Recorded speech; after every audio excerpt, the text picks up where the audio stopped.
What's up, everyone? Matt here for another Who Are They Real Talk. Our first for this temporary setup since Nick is working. I got Colin here with me. Maybe not have another special guest or two dropping by throughout this, but we're here to talk to you about Space Jam: A New Legacy, our spoiler discussion. Really excited to talk about this with you guys. Colin, how you doing tonight, bud? I feel like you missed a golden opportunity for ladies and gentlemen, the starting lineup for the Watt Squad. Dun dun dun dun dun dun. I wasn't thinking. It's okay. No. You got the silver mic, not the golden mic. You got the silver mic. I got the black. I'm blacked out, Mike. But no, I'm really excited to talk about this. For some reason, this film has been getting a ton of hate. Really? And I can't understand why. I'm really excited to talk about this. Like, I really can't, because this is what I was expecting from the film. I don't know about you, but this is what I was expecting, at least. The first second of the trailer, you need to mute us, sir. I can hear us. You need to. Yeah, I was getting the. Yeah, we're good. Sir, this movie was made for kids. The second, and kid, I mean me. The kid in me. There's a difference here, folks. You need to stop watching this movie like a 27, 35, 42-year-old, however old you are. You need to watch it like a 12-year-old.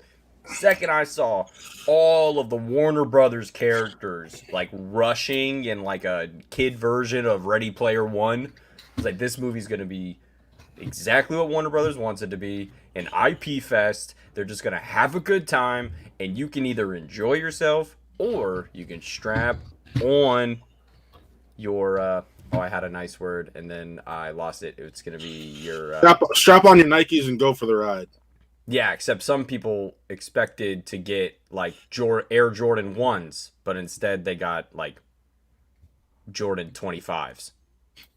But Jordan 25 is still a good basketball shoe. Right. You're still playing it. You're not wearing it to the club, though. Different uses, folks.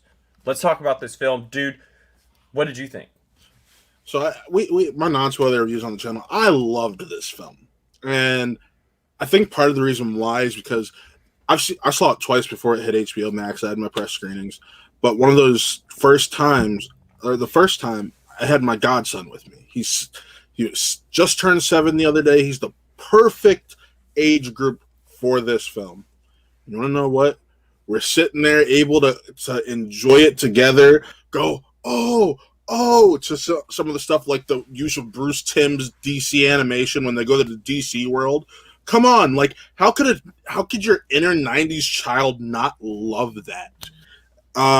There's jokes with like the whole Wonder Woman bit and the Michael B. Jordan bit because he knows Michael B. Jordan thanks to Black Panther. So like there's stuff like this and sure, do some people hate the Porky Pig bit? Yes, but in the context of the film, that is funny as all hell. Oh yeah, like, I wish they had released it as a clip. Right, because it was out of context, and you're like, still, I was like, but LeBron jumping in the back, right? Getting like, all hypey, yeah. It was great, and it's just like, yo, this is what I would expect from a modern Space Jam, and this is my favorite performance from LeBron James on a basketball court in the last 10 years. Well, that's because you're a Warriors fan. This is the most non-biased I've ever felt watching LeBron James, and I really enjoyed it. Like. And we talked about this when we were just in the green room. I think LeBron James is one of the first actors to ever feel more comfortable in the green screen environment with the Looney Tunes than he did when he was in person. Because I will say, I'll get my gripes with the film out of the way. I did not care for like bad dad LeBron, like let's make LeBron like the whole like let's give him a fake face. I get that they couldn't use his real family, like the idea of like that kid's probably Bronny in a sense, the older brother is supposed to be the same thing, and the ball joke was pretty funny. Yes. That got me going when they kept saying ball and then boom, the ball machine kept hitting him in the head. That got me. And it shouldn't have worked the third time when they did it. And he was like walking away, but it really did. And that was really it. Like if you aren't, I think the one thing about this movie, I wonder if you agree with me, if you don't buy Don Cheadle's performance, this whole movie falls out from underneath itself because you are either all in on like him as the villain, Yes. doing it and actually having some relationship with Dom and trying to, do the thing that every kid, has. Like, some older adult is going to come in your life that you think is cool and is going to think a different way than your parents. And that's a really important lesson that they're trying to teach there. And what I loved about it is that not only did Dom learn the lesson, but LeBron learned the lesson. Exactly. I thought it, not to skip all the way to the game, but just on the lesson part of the movie, if we want to stick on that part of it, LeBron having to like, I didn't like seeing Dom's sadness at watching his dad have fun without him for so long. Like, there were a couple of those shots where it was just like Dom didn't seem to be really enjoying himself with the team as much as his dad was. And when he saw him, like, he was visually upset. Like, he was like, yo, you broke my game, and now you're over here just playing with these people you just met. Like, I've been trying to get you to play this game with me for a year, and you are just gonna pick it up and start playing with these other people. And that was the stuff that was really sticking to me. Yes, all this other crazy stuff is going around the outside, and we can talk about all the Easter eggs later. Yes. But that message of the film really did stick through from Dom to Bron, and I enjoyed that part. And Don Cheadle totally. Oh, Don Cheadle's the MVP of the film. He's the MVP of the film. But like, you hit on, like, some people are calling the sacrilege. You hit on why I prefer this film to the original ultimately, and that's because it's not a one-dimensional story. Right. It's actually got heart to it. My biggest things, because I said in my review, I said it to people in private conversations leading up to the release after I'd seen it. I'm like, I like this more than the original. And like, how? Why? Huh? And I said, well, because it's not just Michael Jordan needs to save the tunes and that's it. We have this really deep family story in a family film. Okay, so can hit parents and kids. You love not just the A plot of this movie, right, the B plot and the C plot. So exactly. There are two plots in Space Jam 1. Yeah, one, save the tunes. Michael Jordan is trying to save the baseball tunes. Career. Yeah. And two, what's his name? Wayne Knight. Wayne Knight is trying to find Michael Jordan to get him back to play the basketball game. Those are the two things that have to happen. There's three because you have the whole basketball players losing their powers. So okay, so, right. Yeah. So that's really the lower. But that's more for bits. That's more of a bit than anything. Yeah, and it's just more for Muggsy to come in at the end and show how awesome of a dribbler he is. Shout out Muggsy Bogues. But in this movie, the A plot, the B plot, and the C plot are all intertwined. And shout out to whoever played Maverick Carter. I know his name's Marcel. I called him Maverick the whole movie. Yeah, that was Maverick Carter through and through. Carter. And they basically Wayne Knighted him. And I thought it was I knew the second they walked away from him, they were all going to get sucked in. And he wasn't going to get sucked in. And he's still the Wayne Knight guy that would be like, I can't find. Suck me into you. Suck me into you right now. Suck me into you. I'm sorry. What? Please, whatever. Like Siri said, no, it doesn't work. No, but it's. Oh yeah, Corey mentioned in the chat also about MJ's actual return to basketball for baseball. Yeah, and that's the kind of thing that ties in the Wayne Knight, and that's the nostalgia part. I think that like Space Jam, like I don't know if I can compare these two movies, and I know that's probably like not fair on like a movie show. Like I saw that movie, so Space Jam is so ingrained in me. We watched that movie at basketball camp. I went to basketball camp every year of my life from 6 years old to 14 years old. And we always watch two movies during lunch breaks, Space Jam and Cool Runnings. So I've seen Space Jam probably over 500 times. And that is not a joke. I've probably seen the movie over 500 times. So it's like it's a part of my life. It's not like I experienced it as a film. This I really wanted to hate. I will say. I wanted to come in here and not like this. I do not care for LeBron James on the basketball court. It was known on this channel. And I went in and he turned me. He turned me. I was in. Look at me. I'm smiling right here. I even got my LeBron James card. I only have one LeBron James card. And I got it right here. My man has made the desk. And I loved it. He actually found a way to take the essence of the tunes and have a lesson to be taught through them as well, which I thought was Yes. good. Like that he figured out he could do whatever he wanted in the Toon World, but he didn't figure that out in the game. I thought that was a little like he caught on to the rules of Toon World like 90 minutes quicker than Michael Jordan did, because Right. Michael Jordan didn't figure it out until he stretched his arm at the end, and then he was already doing all the crazy stuff. Yeah. But other than that, like him having a hard time realizing that it was style ball, basically NBA Jam. Let's quit playing around. Yeah, He dominated NBA Jam. He made NBA Jam that added dribbling moves and whatnot to it. That's it. It's NBA. It's a glorified NBA. He could sell that to China right now, and China would mass market that and call it MAB Jam. Yeah, it's just National Association of Basketball Jam. Yeah, I like people who the two biggest complaints about the first Space Jam are you can tell MJ doesn't care, and let's be honest, MJ's not acting in that film. MJ's just being himself. He's just saying the lines. Do we all also understand what he's thinking about while he's there? He has 15 people there playing pickup games when he's not shooting. Right. That like he is actively trying to play golf, and he is trying to just shoot hoops with the 15 NBA players that wanted to come practice with retired Michael Jordan. Right. It's just NBA Street, NFL Street, FIFA Street, bring them all back. But no, it's so. And then the other thing is, it's pretty one-dimensional as film. Those aren't the issues here. Are there issues? Yes. LeBron is wooden, but at the end of the day, at least he's trying.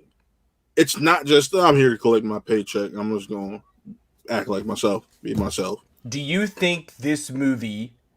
And here's a comparison for you. Take every moment of Michael Jordan in the original Space Jam, where he is in Toon World, and animate him instead. Does that help? Right, and I think there's something to say in this film because they were smart about it. Doesn't have as much actual screen time as Michael Jordan, and his voice work is carrying it, and he's killing it when they're doing all the animated stuff. When he's animated, he's like perfect. Oh, look at coming hard! Like he's totally working the mic. He's DC World. I'm gonna be someone great. You just know it, Robin. Freaking Robin. And it's like, yeah, this like, and see that leads to another thing. Michael Jordan would never take shots like that at himself. He would never let writers make jokes it's about. Different. It's different. There weren't like, I don't really know what were the 1993 MJ memes like. There weren't any. There were, but it was different. My point is, his dad died like 9 months earlier. Yeah. He had just left basketball. It was really I don't even know how he made that. What I'm getting at more so is that Michael Jordan didn't really have anyone. Part of the reason we get this is get these jokes are because of who Michael Jordan was as a player. Because LeBron has been compared to Jordan his entire career, and everybody was calling Jordan the greatest of all time back then while he was playing. So you didn't have the shots about being Robin. MJ didn't leave the Bulls outside of retiring. So what did they do? Oh, he left Cleveland. He left Miami. He left Cleveland again. Watch out, Lakers. Am I right? Like stuff like that, you wouldn't get with that story. And I get part of the reason people love the first Space Jam is because in your life headcanon, you can be like, oh, that actually took place because Michael was retired for it. 100% it did take place. That actually happened. Did you not see the movie? It's not a movie. It's a documentary. No, but it's true Hollywood story. Yeah, and it is an era thing. I know when I was talking to Jay Washington about how much I like the movie, I'm like, it's better. He's like, it should be better. The animation stuff. I'm like, Jay, it's not about the animation for me. I'm like, it's about what they do with the story. Yeah, but it is, to my prior point, it is assisted with the animation because there are I didn't care for this game. If we want to compare points of the movie, if we want to compare the two movies, A to B, and we'll start the beginning, middle, and ends. For me, why Space Jam 1 still probably takes the cake is I enjoy the beginning of Space Jam 1 because it gave you just the way Michael was as a dad and like the way his family interacted with one another. The dog scene, I love the dog scene. Yeah. And you compare that to this one, I think the beginning of Space Jam 1 edges out the beginning of this movie. And then you start part 2 is when he gets sucked into Toon World, right? I think Space Jam, a new legacy, a new era. See, he said it. It could have been the same thing. And I think the middle part of Space Jam 2 vastly surpasses the original in terms of the way they, handle the tunes, handle his relationship with the tunes. You don't think it's stupid? Like Michael turns on, here you go, Roadrunner. Yeah. It's good for you. And he walks away. And then LeBron's relationship is to the video game. The kids don't know who Bugs Bunny is. Tom has no idea who Bugs Bunny is. That's true. That is very true. Big facts. We can talk about this jersey, way better. Goon Squad jersey, way better than the Monstars jersey. Way better. And then the third part of the films, I enjoy the original game itself. Yeah, and I'm just talking about the basketball game, and that's just part of that's just me. As part of the story, I enjoy the original game better, just in terms of how they handled it and how cohesive it was. I understand that the whole point of this game is that anyone can win at any time because of the style points and stuff. But then I enjoyed once they started to go loony. I just wish they were loony the whole damn time. Right, but I think that's ultimately plays into the story of it all. Yeah, which is why the game. It's the lesson LeBron has to learn before the other. Yeah, I got. So that's why I'm like, the games they're a wash for me because. Sure, one's more basketball, and then you got to accept. Okay, this is and one has Bill Murray, which automatically gives the win to the original. True. As the son of Charleston, Bill Murray owns half this town, and I love him to death. I also went to middle school with his son, so I bet. Oh yes, Bill Murray easily the MVP of the original Space Jam. Bill Murray should have. Is there a Bill Murray character in the crowd? Did he play a character? No. Was the groundhog there? I will say. Part of me was like, I wish, because you and I both know Michael B. Jordan laced him up for freaking 2K a couple years ago. Why couldn't he lace him up and play with the tunes, bro? Well, here's the thing. You had the sun fact. You had the sun fact. You had the sun in there, and it would have just been a little much if your dad showed up. It was also like, yeah, me and Michael B. Jordan are about to whoop your ass. And he's like, I don't know if that's how this plays out. It would have been interesting, though, if there would have been someone for Dom to have another relationship with, like if he would have had a closer relationship with one of the players on the other team. Yeah. I want to, let's talk about one thing. Astro. Yes, I think you should. You can go either way on it. For comparison's sake, yes. Yeah. But they each stand on their own. I can say that without and to say stand on their own. And not to spoil. I mean, this is spoiler talk, so we were serious spoiling maybe. There's my brother. I raised this kid wrong. Hey, look. You know what? My younger brother probably. How old's your brother? He is 17. Our brothers are on the same age. Mine's 60, yeah, the same age. Yeah, my brother's the same age. Okay, so my brother probably thinks this movie's stupid too. Okay, got it. Clear eyes, full hearts, can't lose, bro. Oh my god, I died. I went to Texas football heaven and I came back to life. That was the highlight of the movie. Literally, I'm getting texts from Colin because he knows I've seen the movie. He's like, clear eyes, full hearts, can't lose. And he bashes the popcorn and the popcorn's like spraying everywhere. It was so good. And everyone's looking at this guy like, what the hell's going on here? None of these guys do that well. And I get a text going back to Don Cheadle. He pulled a Bob Knight. Yo! Okay, let's just get into that. He went full Bobby Knight. He put on the Indiana sweater. Yep. He put on the black pants. I don't think he did anything to his hair. He didn't put on a white wig. Should have put on a white wig. Bob Knight wigs are easy to find in the state of Indiana. And he threw the chair. If you don't know what this is, Go find it. Bob Knight is one of the greatest. He is essentially the. Oh my god. Oh god. One of the greatest No, NCAA who's coaches the John McEnroe? He is like Yeah. John McEnroe Of of the basketball NCAA. coaches. This dude pushed the limits. There is one, if you can, find the halftime speech from Bob Knight, and he says "fuck" 27 times in a minute and 30 seconds, and it is one of the wildest things ever. And they put it in the movie. That's for every dad and like hardcore basketball fan joke. That is not for the kids. So that's the stuff I appreciated in this. Let's get into our favorite sequence. Easter sequence, sure, sequences. Then we'll do Easter eggs. So if there, tons of them in this movie. Let's just go with like the animated ones. Let's start in that middle chunk. All right. Well, so from the middle chunk, I'd have to say the DC world.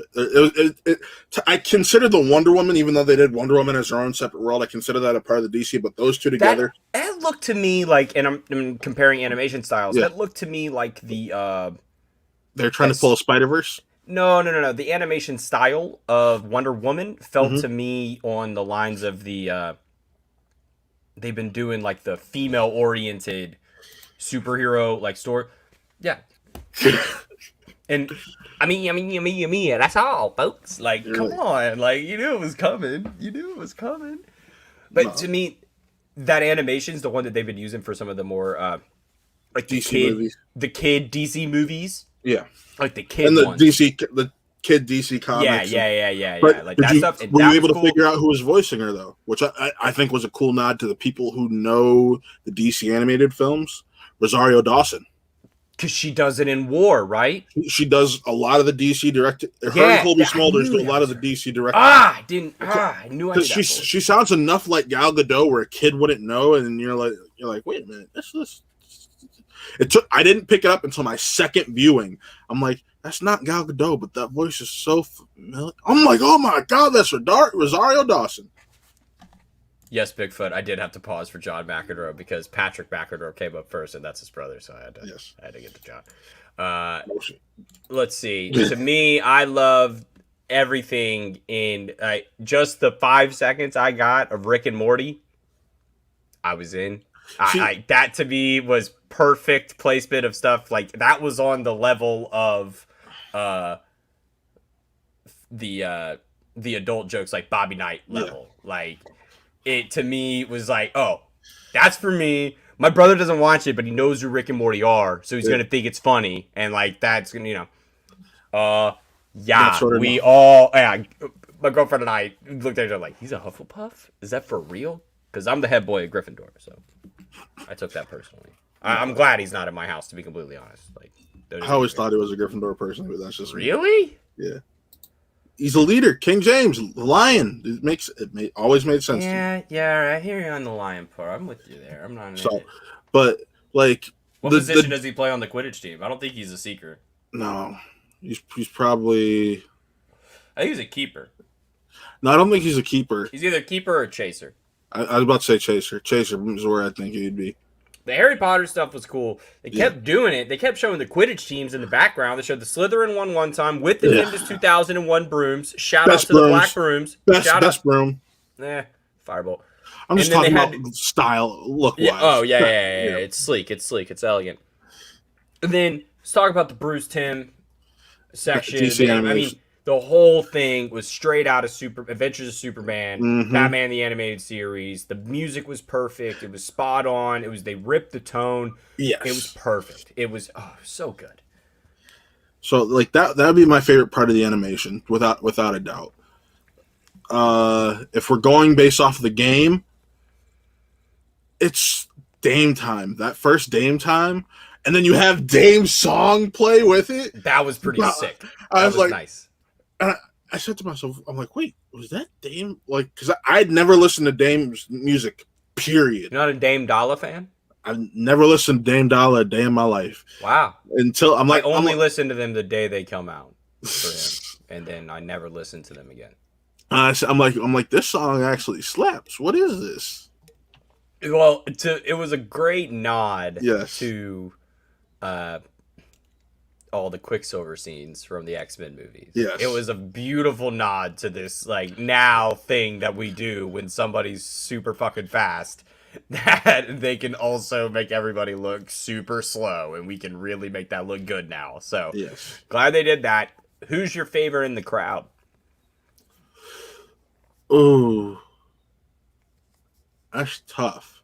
I will say I did like how they had both Eartha Kitt and Michelle Pfeiffer's Catwoman in the crowd. That was nice. That was kind of a little racy. That Michelle Pfeiffer Catwoman was looking much for a kids movie.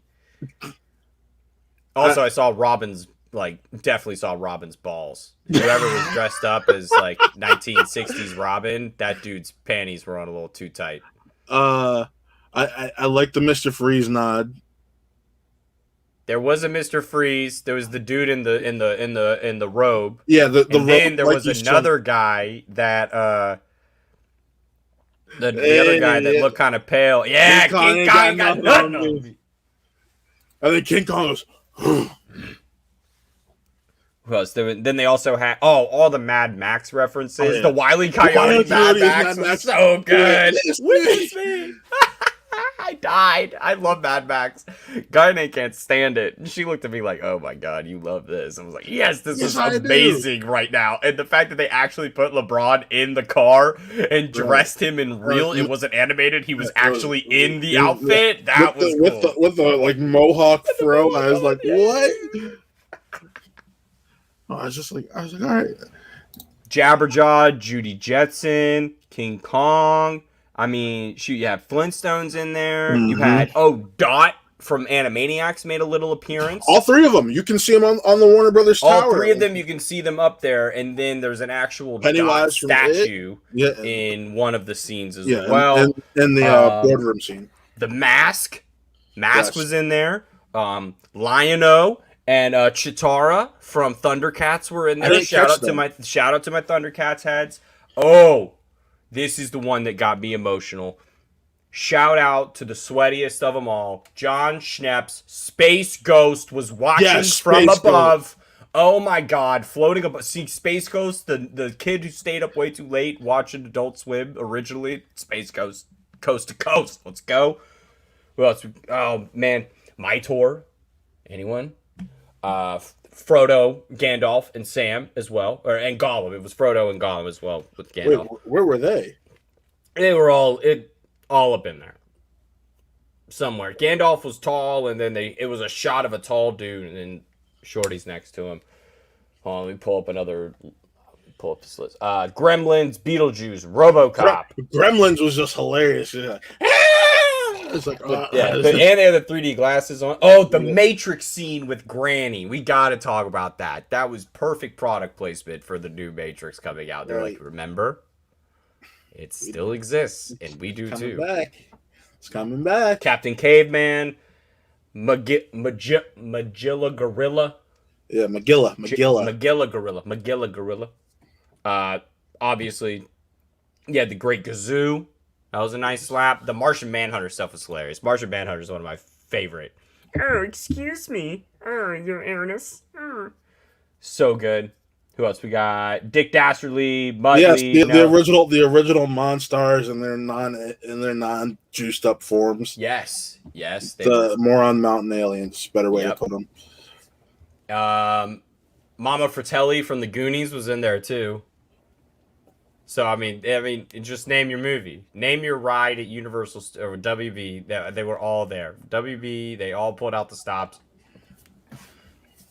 I mean, is there anything you didn't see from this? I don't know what else they could have thrown in this. Besides a Michael Jordan cameo, which I was honestly against. I know a lot of people wanted that, and that's why I loved the bait and switch to Michael B. Jordan, because I'm like, they're gonna do Michael B. Jordan, and I know it. They did it. I'm like, I'm cool with it. Oh, shout out Ernie Johnson. Wait, Lil Rel. And Lil Rel. Lil Rel. Anything is possible. Earlier today, I was just sitting in my house, just sitting on my couch, not doing anything, and now anything is possible. So good. I love Ernie was Ernie Johnson. fully bought in. Everybody bought in. I thought it was a little creepy that he was like, "Well, you're telling me you could just scan people into the game?" All right. Oh, well, let me work on that. And then he tells, I called him Clippy. Oh, it was Pete. Wasn't it Pete? Pete. I called him Clippy. It was just so he looked like the thing from Windows 98. Yeah. And he shows up and runs all his dash or Miss Minutes, whatever you want to. Yeah. If they got Ernie Johnson, why not bring back Charles Barkley? Yes, should have brought Charles Barkley. Corey, good call. Good call. Would have been nice to have seen. Oh, it's terrible. I just think this is Ernie. This isn't basketball. This is not basketball at all. Also, the Wood Harris playing LeBron's kid coach. Kid LeBron's coach, Wood Harris. I was like, they got Wood Harris? I was blown away. I was like, we just pulled one of the dangerous men in Baltimore history in to be a basketball coach for 5 seconds in this film and to tell him that video games are stupid? Yes, I am in. I did not like the video games are stupid part of this, which eventually they turn around, which they kind of do, and because the kid even gives into it. He's like, no, video games are stupid. I was in that video game for too long. Now I want to play basketball. No, he joked, like, I'm going to take a break because, like, yeah, what just happened? But no, I do want to say, Sonequa Martin Green was great as his made-up wife, Kamaya. Like, when I knew Sonequa was playing, basically, why am I forgetting her name all of a sudden? Oh, she's playing Mrs. James. I was like, all right, bet they got a woman. They got a woman who can actually act. I am all here for it. I'm not gonna lie. I loved. It didn't top the opening credits. Did not top the first one for me. I will say that right now. But it was pretty damn good on its own accord. Just like. I was like the art with it, the song. I did like the song better. Because it was more so focused on Bron. You like the song better? I said because it was focused on Bron. It fit what they were doing. Like Space Jam was just about the movie. It fit with telling his story because we were doing that time jump. So the song worked with the story, is what I'm saying. Okay, I'll give you that. I still like the opening credits was dope. They were dope. They just I still just said as dope. I was saying it does not top the first one. It's the build up of it of him like draining shots in the backyard. Robin Givens. I'm trying to remember who Robin Givens is. Robin Givens. It was his wife. Wasn't that his wife? Maybe. That show dog. I love that line. That's so good. Man, let's see. No, Robin Givens wasn't his wife in the first one. Who was his wife in the first one? I don't know. What was Robin Givens in the first one? No, I wish Robin Givens was in the first one. Okay. Yeah, she's not in Space Jam. So, but yeah, do we want final thoughts, or what do we want to do? Because I can talk about in the middle of this movie. Go ahead. Fucking night. Go ahead. This I felt like I was in that scene in Guardians of the Galaxy 2, where they're just like speed skipping. And they just like keep getting sucked in everywhere, and I like didn't have time to get adjusted to any of the situations I was in. And the one that went the longest was the one I liked the most, which was the Bruce Timm scene, and it just kept going. And Daffy was so good. Oh, I did it! It's clearly me. Superman's like, yeah, all right, cool, bro. Like, oh, whatever. And he's like, no, it was the pig. It was the pig. Superman, it was my plan all along. No. Porky was fantastic as well. I love how they gave each tune the main tunes their moment to shine. Yeah, and that was what was big for me. Whether it was in animated form or when there was the 3D versions of them, it was just they let the tunes be themselves.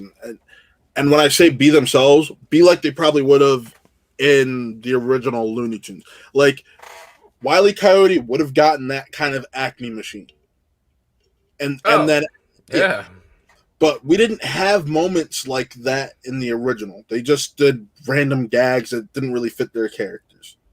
There was a couple. There was the Pepe Le Pew. There was the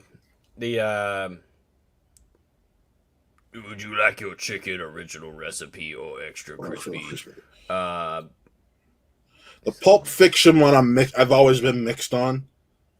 When it's Elmer and Sam shooting out the no, so Corey, it was a movie.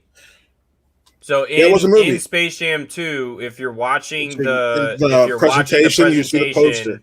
Yeah, the movie poster. Space Jam is a movie, so technically it is known. Yeah, it is known in the world, and but Bugs and them are even bringing up like, yeah, we know that this happened. So you know because it did to them. Yeah. So technically, in this world, it's a documentary, and they just don't know it. People just think it's a normal movie, but it's a documentary, like Colin said earlier. It's a weird flex. It's like a weird line to walk for them.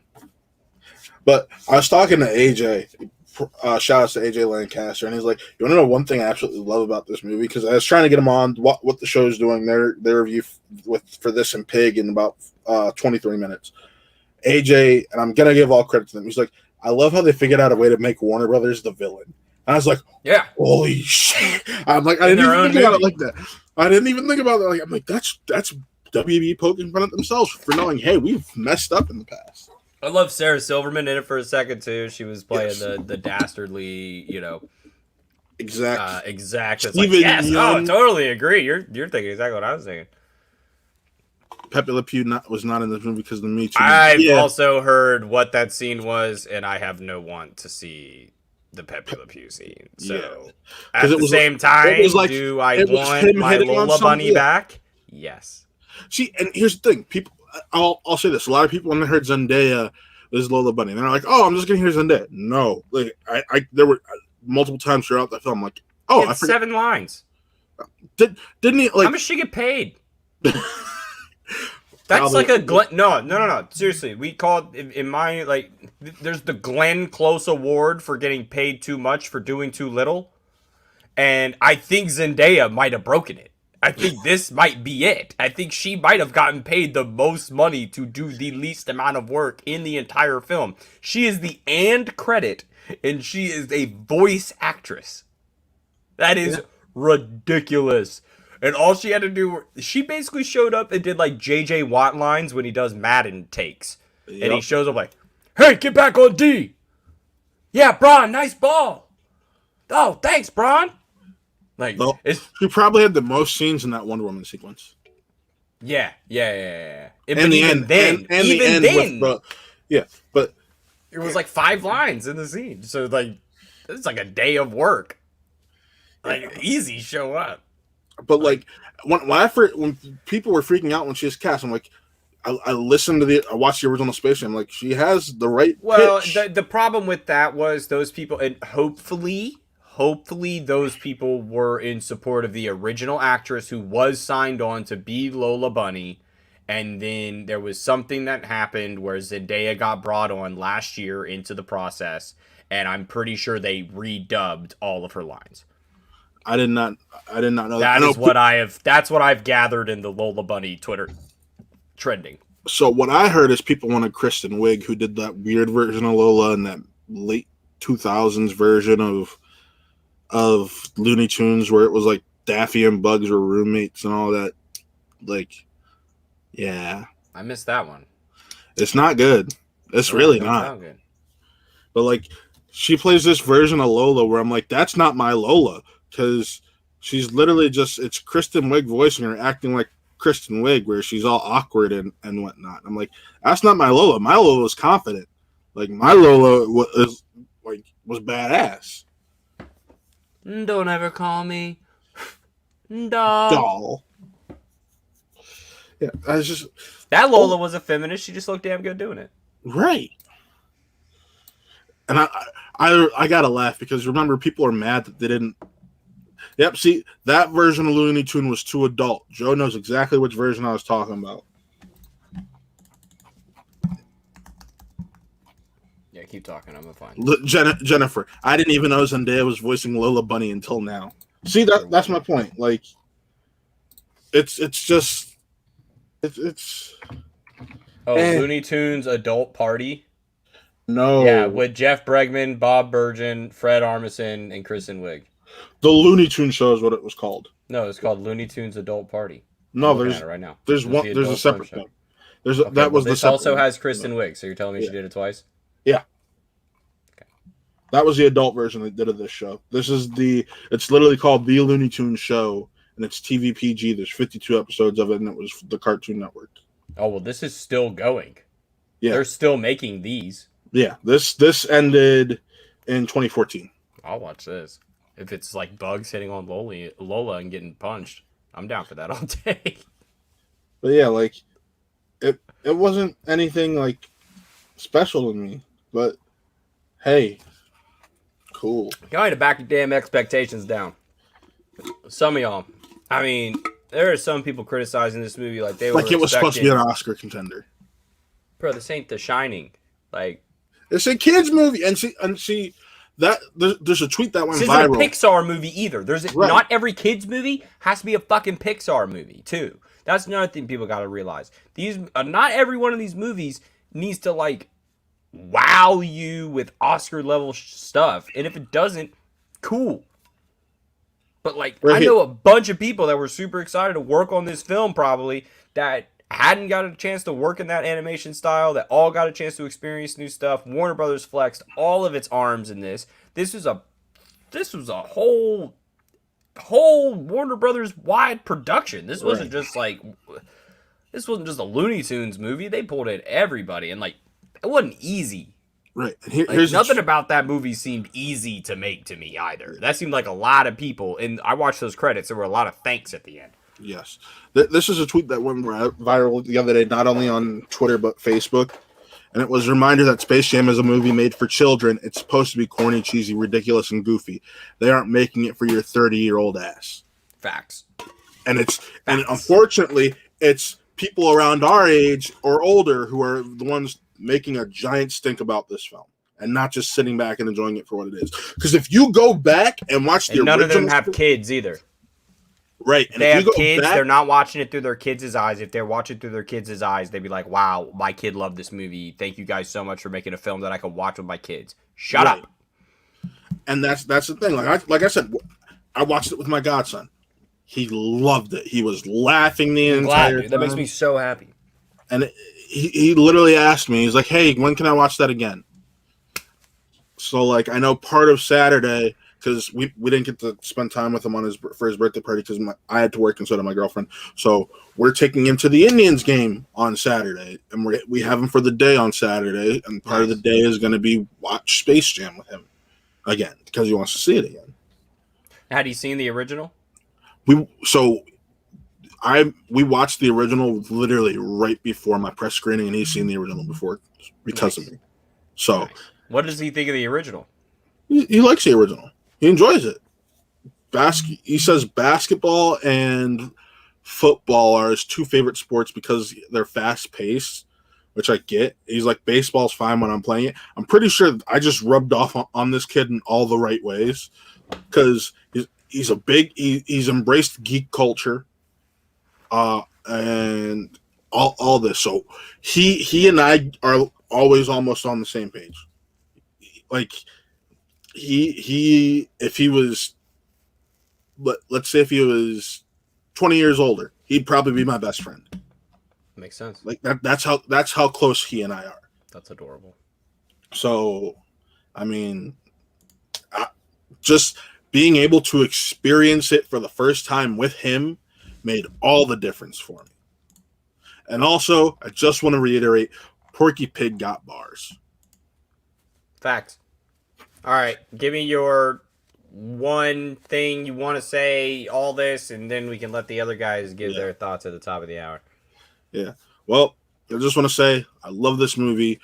Try if you've watched it and you didn't like it, try to watch it through the eyes of a child. Try to channel your inner child and watch it, because I guarantee you will have a completely different experience than you did. So, yeah, I'm 100% with you on that. Please watch it for the fun of it. Do not watch this to critique it or to hate it. But I went in wanting to hate it, and I just let myself enjoy myself, and I had a great time. There's nothing about it that, like I mentioned, I was all in for the stuff once they entered the serververse and everything like that. Loved it. Braun turned me in terms of like, you know what? Okay, here's the thing that made me mad. The first thing that they should have done was acknowledge Codename Kids Next Door, because Braun played against Codename Kids Next Door in a Cartoon Network ad in like 2004, 2005, and it was all 5 of them stacked on top of one another, and then he just like goes around them and dunks on them, and they're like, "Oh no!" Can we give them props for having the nod to that famous pool commercial, the Nike commercial? With yes. The pool commercial, and then they also, of course, the two Batman, the 2 Braun and Dwayne Wade moments, obviously Batman and Robin, and then Lola tossing the alley-oop up to Braun doing the thing. Yeah, 100%. They did they got all the right moments. It was meta in all the right ways. Yes. But yeah, I love this film. I hope you guys, now that you've heard 2 people who actually did really enjoy this film, I hope those of you who watch this who didn't enjoy this film take a moment to just maybe revisit it with a new mindset and give it this second chance, because that's what these kind of real talks are. For the time being, it's trying to view it from other people's eyes. Real talk, I didn't like the beginning of the movie. Towards the middle, I started to enjoy it. Exactly. And that's what people like. It's the beginning of the movie. It's always going to be rough. You want to get to the meat and potatoes of it, and you normally get that towards the middle and the end. And Joe, I know you're a father. I know that story had to have hit you a little bit closer to home than it would other people. Here, for example, my boy Tree, whose jersey I got hanging up right there. I texted him the other morning because I saw on Twitter he tweeted that he was watching it, and the conversation went,